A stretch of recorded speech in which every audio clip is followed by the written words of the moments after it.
بسم اللہ الرحمن الرحیم۔ بسم اللہ الرحمن الرحیم۔ عزیز طلبہ کرام، السلام علیکم ورحمۃ اللہ وبرکاتہ۔ آسان علم میراث کے سلسلے میں پچھلے سبق میں خنثی کے احکام اور طریقۂ توریث کے بارے میں ہم نے پڑھا۔ اب ہم اس سبق میں حمل کے طریقۂ توریث کے بارے میں پڑھیں گے۔ سراجی میں مصنف نے حمل کے متعلقہ بحث کو 5 حصوں میں تقسیم کیا ہے۔ سب سے پہلے مدت حمل کم از کم اور زیادہ سے زیادہ اس کو بیان کیا ہے۔ دوسرے نمبر پہ حمل میں ایک سے زیادہ بچوں کا بھی امکان ہوتا ہے، تو کتنے بچوں کی میراث روکی جائے گی ترکہ میں سے، اس کو بیان کیا ہے۔ تیسرے نمبر پہ مصنف نے کیونکہ میت کی وفات کے وقت حمل کا پایا جانا ضروری ہے، تو اب اس کی علامات کیا ہوں، اس کے متعلقہ 3 احکام ذکر کیے ہیں۔ اور چوتھے نمبر پر حمل کے لیے طریقۂ توریث بیان کیا ہے، اور 5ویں نمبر پر اگر بچہ مردہ پیدا ہو جائے تو اس صورت میں روکے ہوئے ترکے کو کیسے دوبارہ تقسیم کریں گے، اس کو بیان کیا ہے۔ دوستو، اب ہم پہلی بات کی طرف چلتے ہیں۔ تو یاد رکھیں، حمل کو بھی میراث ملتی ہے، خواہ حمل میت کا ہو یا اس کے علاوہ کا۔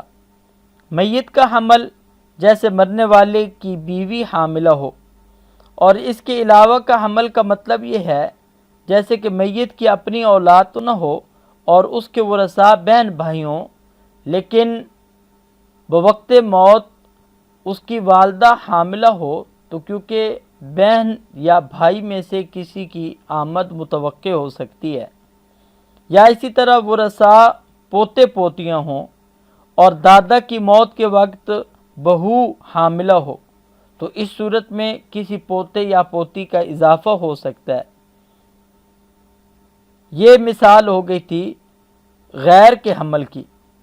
اور حمل کی توریث کے لیے شرط یہ ہے کہ وہ زندہ پیدا ہوا ہو، مرا ہوا بچہ پیدا ہوگا تو اس کو میراث نہیں ملے گی۔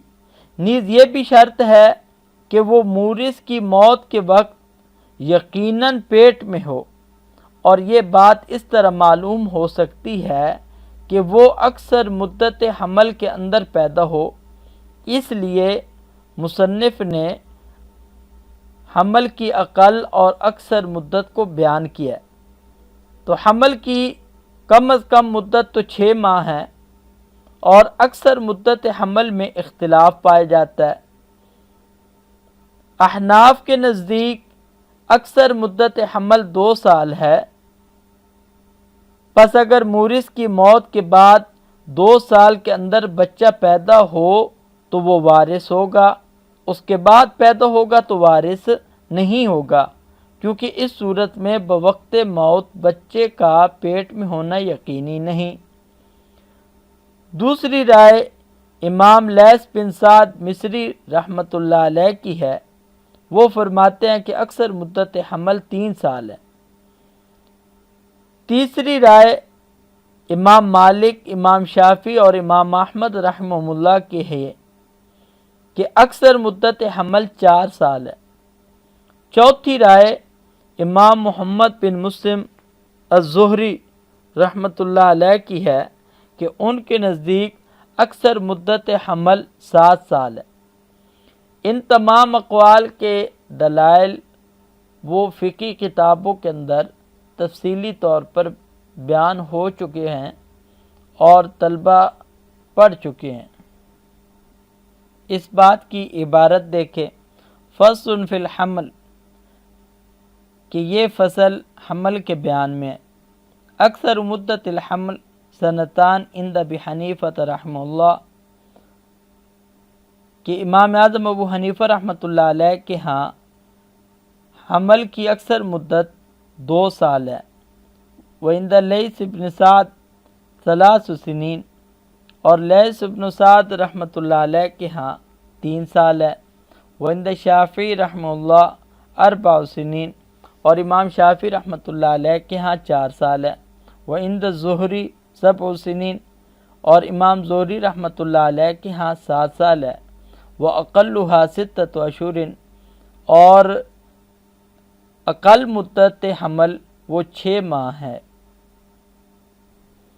اور حمل کی بات کی دوسری بات کہ حمل کے اندر ایک سے زیادہ بچوں کا احتمال ہوتا ہے کہ کتنے بچوں کی میراث روکیں گے۔ تو اس حوالے سے یہ بات سمجھیں، اگر عورت قریب الولادت ہو تو بہتر یہ ہے کہ تقسیم ترکہ کو ولادت تک مؤخر کر دیا جائے تاکہ تقسیم میں کوئی پریشانی پیش نہ آئے۔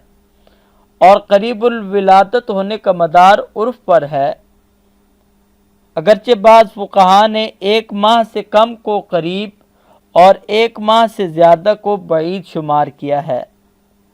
اور اگر ولادت میں ابھی دیر ہو تو ترکہ تقسیم کر دینا چاہیے۔ بلا وجہ تقسیم ترکہ میں دیر کرنا مناسب نہیں ہے۔ اس صورت میں ترکہ میں سے حمل کا حصہ روک لیا جائے گا، اور ایک حمل سے عام طور پر ایک ہی بچہ پیدا ہوتا ہے، مگر کبھی زیادہ بھی پیدا ہوتے ہیں۔ اس سے سوال پیدا ہوتا ہے کہ کتنے بچوں کا حصہ روکا جائے۔ اس سلسلہ میں 4 اقوال سراجی میں ذکر کیے گئے ہیں۔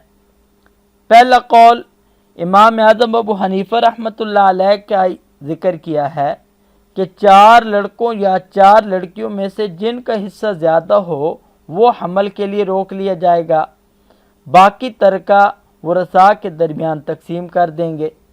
دوسرا قول امام محمد رحمۃ اللہ علیہ کے نزدیک 3 لڑکوں یا 3 لڑکیوں میں سے جن کا حصہ زیادہ ہو وہ حمل کے لیے روک لیں گے، باقی ترکہ تقسیم کر دیں گے۔ امام محمد رحمۃ اللہ علیہ کا یہ قول اگرچہ کتب احناف کے اندر مذکور نہیں ہے، لیکن اس کو لیث بن سعد مصری وہ ذکر کرتے ہیں۔ امام محمد رحمۃ اللہ علیہ کا ہی ایک دوسرا قول جو کہ ہماری ترتیب کے اعتبار سے تیسرا قول بنتا ہے، اور وہ کتب احناف کے اندر بھی مذکور ہے کہ 2 لڑکوں یا 2 لڑکیوں کا حصہ روکا جائے گا، اور اسی کے قائل حضرت حسن بصری رحمۃ اللہ علیہ بھی ہیں۔ اور امام ابو یوسف رحمۃ اللہ علیہ کی بھی ایک روایت یہی ہے جس کو آپ سے ہشام بن عبداللہ الرازی نے روایت کیا ہے۔ چوتھا قول جو کہ حنفیہ کے ہاں مفتابی بھی ہے، جس کو خصاف رحمۃ اللہ علیہ نے امام ابو یوسف رحمۃ اللہ علیہ سے ذکر کیا ہے کہ 1 لڑکے یا 1 لڑکی کا حصہ حمل کے لیے روک لیا جائے، کیونکہ عموماً ایک حمل سے ایک ہی بچہ پیدا ہوتا ہے، اور ورثاء سے ضامن لے لیں گے کہ اگر ایک سے زیادہ بچے پیدا ہوئے تو اس صورت میں ماخوذ ترکہ میں سے زائد بچوں کا حصہ واپس کرنا ہوگا۔ اب ہم اس کو عبارت میں دیکھتے ہیں۔ وَيُوقِفُ لِلْحَمْلِ عِنْدَ أَبِي حَنِيفَةَ نَصِيبُ 4 بنين أو 4 بنات أيهما أكثر ويؤتى لبقية الورثة أقل الأنصبة، اور روکا جائے گا حمل کے لیے امام صاحب کے ہاں 4 بیٹوں یا 4 بیٹیوں کا حصہ، ان میں سے جو زیادہ ہو، اور باقی جو کم حصے ہوں گے ورثاء کو دے دیے جائیں گے۔ اور امام محمد وعند محمد رحمہ اللہ یوقف نصیب 3 بنین اور 3 بنات، کہ 3 بیٹے یا 3 بیٹیوں کا حصہ روکا جائے گا، ایہما اکثر، جو دونوں میں سے زیادہ ہو۔ رواہ لیث بن سعد، اس کو لیث بن سعد نے روایت کیا۔ وفی روایت اخری، اور امام محمد کے بارے میں ایک دوسری روایت بھی ہے، نصیب ابنین، 2 بچوں کا حصہ، وہ ہوا قول الحسن، اور یہی حضرت حسن بصری رحمۃ اللہ علیہ کا قول ہے۔ وہ احدى الروایتین عن ابی یوسف رحمہ اللہ، اور دو روایتوں میں سے ایک امام ابو یوسف رحمۃ اللہ علیہ کی بھی یہی روایت ہے، رواہ عنہ ہشام، جس کو ہشام نے امام ابو یوسف رحمۃ اللہ علیہ سے روایت کی ہے۔ ورول خصاف عن ابی یوسف رحمہ اللہ، اور خصاف نے امام ابو یوسف رحمۃ اللہ علیہ سے روایت کیا ہے، انہ یوقف نصیب ابن واحد او بنت واحدۃ، کہ ایک بیٹے یا ایک بیٹی کا حصہ روکا جائے گا، وعلیہ الفتویٰ، اور اسی پر فتویٰ ہے، ویوخذ الکفیل، اور ورثاء سے ضامن لیا جائے گا، علی قولہ، یعنی امام ابو یوسف رحمۃ اللہ علیہ کے قول پر ضامن لیا جائے گا۔ تیسرے نمبر پر مصنف نے حمل کے 3 احکام بیان کیے ہیں۔ پہلا حکم یہ بیان کیا ہے، اگر حمل میت کا ہو، یعنی شوہر کی وفات ہوئی ہو اور بیوی حاملہ ہو اور 2 سال کے اندر بچہ پیدا ہو، خواہ 6 ماہ سے کم میں پیدا ہو، بشرطے کہ عورت نے عدت ختم ہونے کا اقرار نہ کیا ہو، تو بچہ وارث بھی ہوگا اور مورث بھی، یعنی بچہ زندہ پیدا ہو تو اس کو اپنے باپ کی میراث ملے گی، اور زندہ پیدا ہو کر مر جائے تو اس کا حصہ میراث اس کے ورثاء کو ملے گا۔ اور اگر 2 سال کے بعد ولادت ہو تو بچہ نہ وارث ہوگا نہ مورث، کیونکہ اس صورت میں یہ بات یقینی نہیں کہ وہ مورث کی موت کے وقت پیٹ میں تھا۔ اسی طرح اگر بچہ 2 سال کے اندر پیدا ہو اور عورت عدت کے گزر جانے کا اقرار کر چکی ہو اور مدت میں انقضاء عدت کی گنجائش ہو، تو بھی مولود نہ وارث ہوگا نہ مورث۔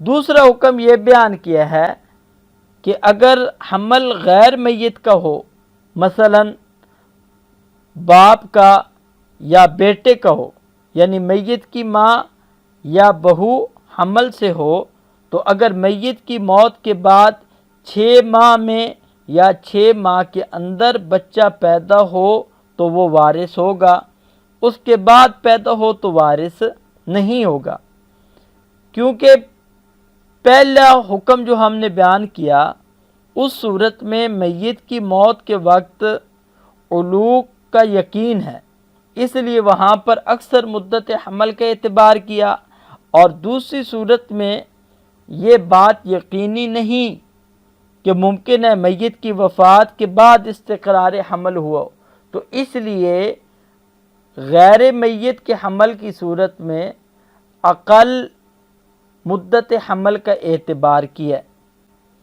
تیسرا حکم مصنف نے یہاں پر یہ بیان کیا ہے کہ حمل کی توریث کے لیے اس کا سارا یا اکثر حصہ زندہ پیدا ہونا شرط ہے۔ پس اگر بچہ اکثر حصہ نکلتے وقت تک زندہ ہو پھر مر جائے تو بھی وارث ہوگا، اور اگر اس سے پہلے مر جائے یا مردہ ہی پیدا ہو تو وارث نہیں ہوگا۔ تو اس کی علامت یہ ہے کہ اگر بچہ سیدھا پیدا ہو، یعنی سر پہلے نکلے، تو پورا سینہ نکلنے پر اکثر حصہ کی ولادت مانی جائے گی، اور اگر بچہ الٹا پیدا ہو تو اس صورت میں یعنی پیر کی طرف سے تو ناف تک نکلنے یعنی سرین کے نکلنے تک اکثر حصہ کی ولادت مانی جائے گی۔ اب ہم اس کو سراجی کی عبارت میں دیکھتے ہیں، فَإِنْ كَانَ الْحَمْلُ مِنَ الْمَيِّتِ وَجَاءَتْ بِالْوَلَدِ لِتَمَامِ أَكْثَرِ مُدَّةِ الْحَمْلِ أَوْ أَقَلَّ مِنْهَا وَلَمْ تَكُنْ أَقَرَّتْ بِانْقِضَاءِ الْعِدَّةِ يَرِثُ وَيُورَثُ عَنْهُ، وَإِنْ جَاءَتْ بِالْوَلَدِ لِأَكْثَرِ مِنْ أَكْثَرِ مُدَّةِ الْحَمْلِ لَا يَرِثُ وَلَا يُورَثُ وَإِنْ كَانَ مِنْ غَيْرِهِ۔ پس اگر حمل میت کا ہو اور میت کی بیوی اس بچے کو جنے، مدت حمل کے اکثر کے پورا ہونے تک، او اقل منہ یا اس سے کم میں، اور اس حال میں کہ اس نے عدت کے پورا ہونے کا اقرار نہ کیا ہو، تو اس صورت میں یہ لڑکا وارث بھی ہوگا، اور اگر زندہ پیدا ہو کر مر جائے تو مورث بھی بنے گا۔ اور اگر بچے کو اکثر مدت حمل کے بعد جنے تو نہ وارث ہوگا اور نہ ہی مورث ہوگا۔ وَإِنْ كَانَ مِنْ غَيْرِهِ وَجَاءَتْ بِالْوَلَدِ لِسِتَّةِ أَشْهُرٍ أَوْ أَقَلَّ مِنْهَا يَرِثُ وَإِنْ جَاءَتْ بِهِ لِأَكْثَرَ مِنْ أَقَلِّ مُدَّةِ الْحَمْلِ لَا يَرِثُ۔ دوسرا حکم یہ بیان کیا ہے کہ اگر غیر میت کا حمل ہو اور عورت نے اس بچے کو جنم دیا ہو 6 ماہ یا اس سے کم میں، تو اس صورت میں تو وارث ہوگا، اور اگر 6 ماہ سے زیادہ میں بچے کو جنے تو اس صورت میں وارث نہیں ہوگا۔ فَإِنْ خَرَجَ أَقَلَّ الْوَلَدِ ثُمَّ مَاتَ لَا يَرِثُ وَإِنْ خَرَجَ أَكْثَرُهُ ثُمَّ مَاتَ يَرِثُ۔ اگر لڑکا کم حصہ نکلا ہو زندہ ہونے کی صورت میں پھر مر جائے تو اس صورت میں وارث نہیں ہوگا، اور اگر اکثر حصہ نکل آئے پھر مر جائے تو وارث ہوگا۔ تو یہ تیسرا حکم بیان کر رہے ہیں۔ تو اب اقل اور اکثر کی کیا مقدار ہے؟ تو کہتے ہیں فَإِنْ خَرَجَ الْوَلَدُ مُسْتَقِيمًا فَالْمُعْتَبَرُ صَدْرُهُ، کہ اگر بچہ سیدھا پیدا ہوا ہو تو سینے کا اعتبار کیا جائے گا، سینے کا نکلنے کا، یعنی اذا خرج صدر کلہ یرث، کہ اگر سارا سینہ نکل آیا تو وارث ہوگا۔